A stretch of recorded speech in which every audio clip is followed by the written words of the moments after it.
आगरा जनपद के एतमादपुर तहसील की ग्राम पंचायत चौगान के छोटे से गांव जिसे भगेल की ठार कहा जाता है। यह भगेल की ठार गांव यमुना एक्सप्रेस वे से महज 150 मीटर की दूरी पर बसा हुआ है।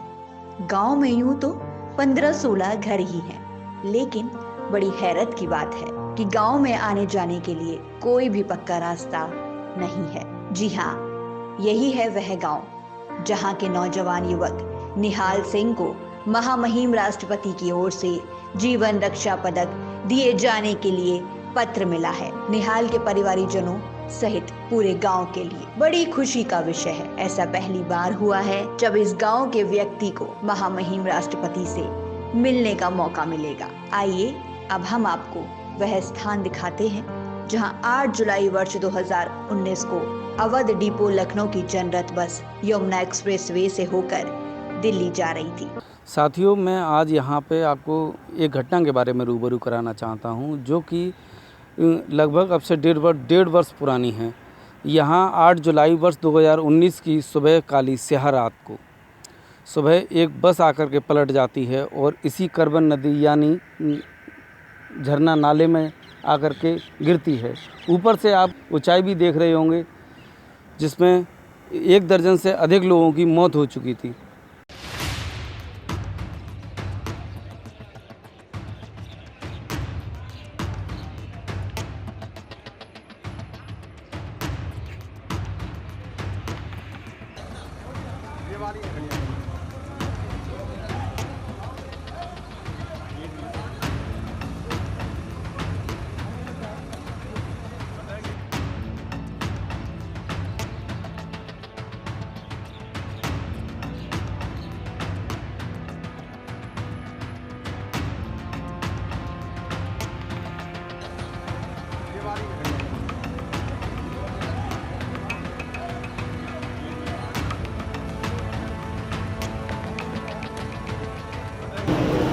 सुबह तड़के लगभग 3 से 3:30 बजे के बीच आसपास बस रेलिंग तोड़ते हुए 30 फुट नीचे बह रहे झरना नाले में जा गिरी।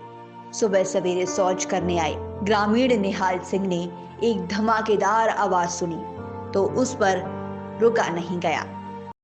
साथियों, मैं आपका पुराना साथी KM सिंह आज मैं बैठा हूँ एक फरिश्ते के यहाँ। फरिश्ते का नाम निहाल सिंह बघेल है, जिसने अभी तक दर्जनों लोगों की ज़िंदगी को बचाने का काम उसने किया है।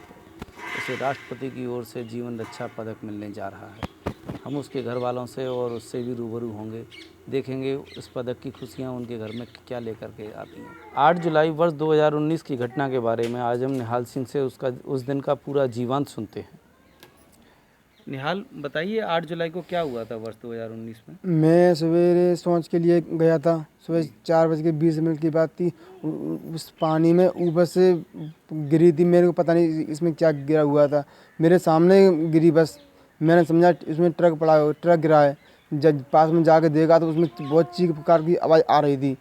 देखा उसमें आदमी बहुत घबरा रहे थे। फिर मैं उसमें अंदर घुस के देखा। उसमें पहले मैंने 100 नंबर पर कॉल किया। एक कंडक्टर इस गाड़ी से बाहर गिरा था, उसके फ़ोन से फ़ोन किया था मैंने। उसमें बहुत देर में काफ़ी उसी टाइम में उन्होंने लॉक खोला था। फिर मैंने 100 नंबर पर कॉल की, सूचना करी। मैंने सूचना करने से तो आज लोग थोड़ी बाद में आएंगे। फिर मैंने खुद अपना बस में घुस के आदमियों के सीट बेल्ट लगी हुई थी, सीट बेल्ट खोल के आदमियों के ऊपर किए थे, पानी में मतलब सांस ले सकें। सांस ऊपर करके फिर मैंने बाल लगाने का काम चालू कर दिया। कुल कितने लोग सवार थे उस समय? उसमें 52 लोग शायद सवार थे। उसमें 25 लोगों की तो जान बचा पाया था, 29 लोग उसमें ख़त्म हो गए थे।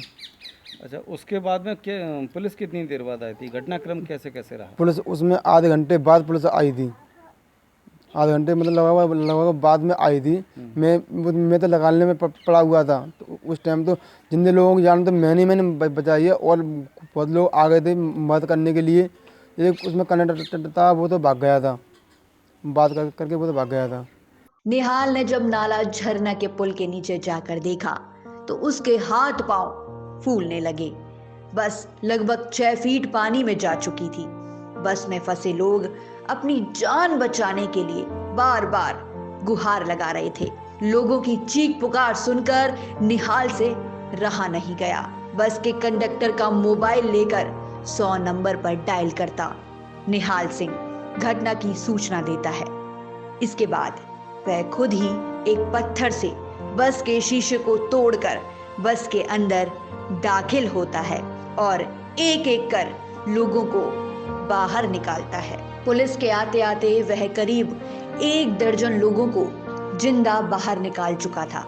सुबह लगभग 3 बजे के वक्त काफी अंधेरा होने के चलते बस में कुछ दिखाई नहीं दे रहा था। तभी घटनास्थल पर पुलिस दस्तक देती है। मौके पर पहुंची पुलिस ने हाल के हौसलों को देखकर अचंभे में पड़ जाती है।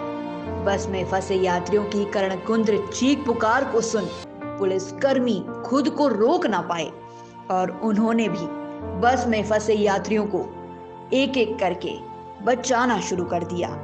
उत्तर प्रदेश परिवहन निगम की जनरथ बस में कुल 52 यात्री सवार थे, जिनमें से 25 यात्रियों की पानी में डूबने के चलते मौत हो गई थी।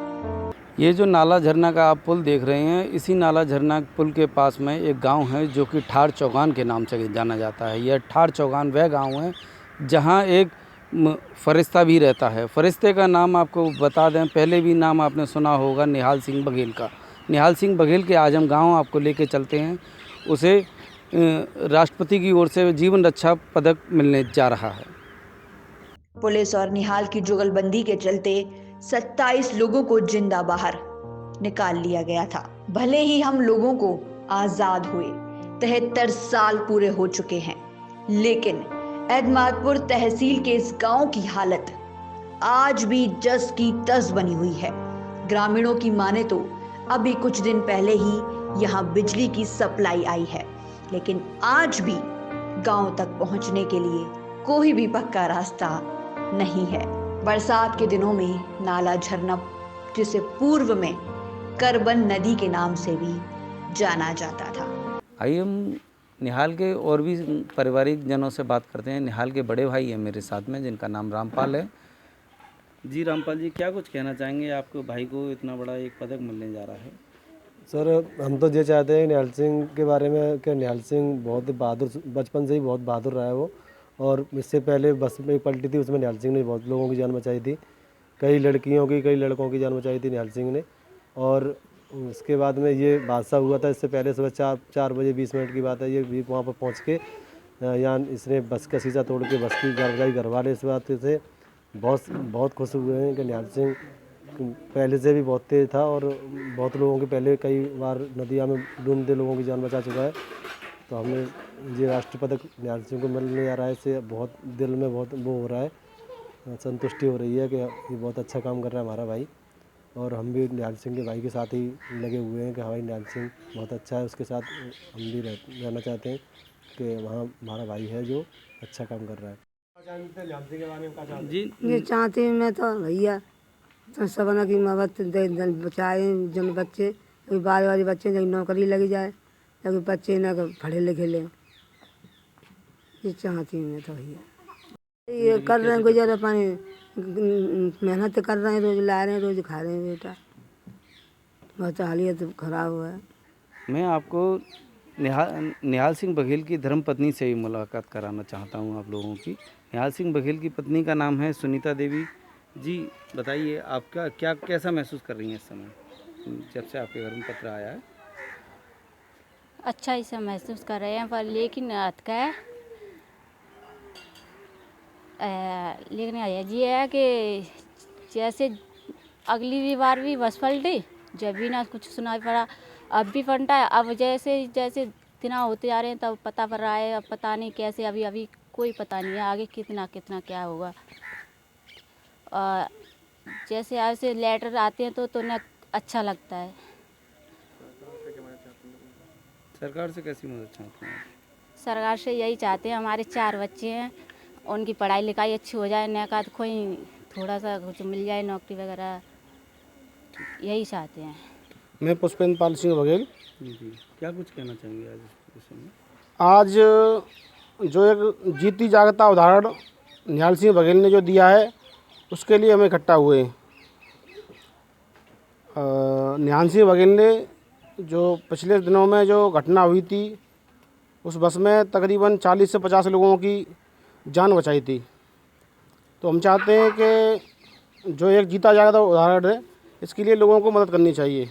मेरा नाम भूरी सिंह तानगड़ी। जी, आज किस परिप्रेक्ष्य में? आज ये हमारे निकट ये गांव पड़ता है चौगान, जहां निहाल सिंह बघेल जी ने और बगैर जाति के बगैर धर्म के करीबन 30-40 लोगों की जान बचाई। उसमें माननीय राष्ट्रपति के द्वारा इन्हें पदक मिला है और सम्मान के लिए इन्हें दिल्ली बुलाया गया है। इसी में इनका कार्यक्रम रखा गया है और वहाँ सभी संगठन के लोग मौजूद हैं और सभी ग्रामीण मौजूद हैं।